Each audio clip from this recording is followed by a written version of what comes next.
हमसे प्रेम करेलन, इतना प्रेम करेलन, इतना प्रेम करेलन।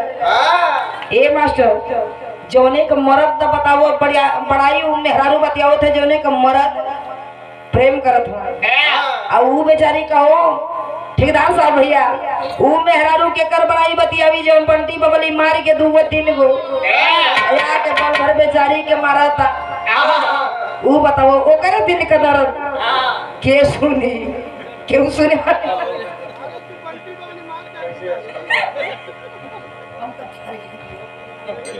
दुल्हनिया बताओ थियो का कहथियो मास्टर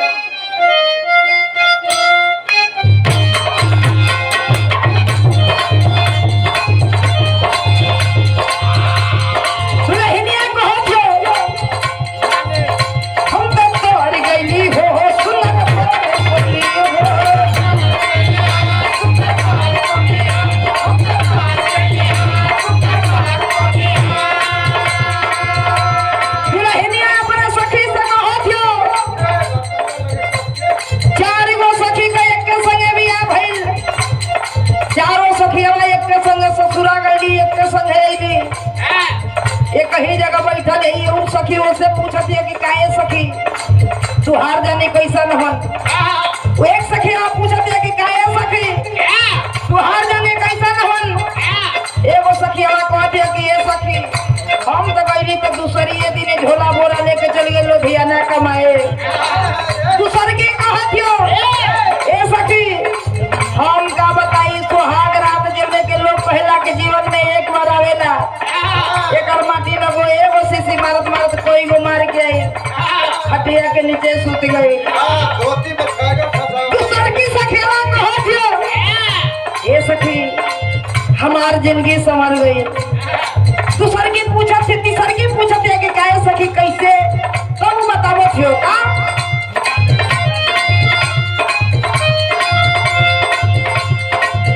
हम तो तोड़ गईली हो सुना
माता जानकी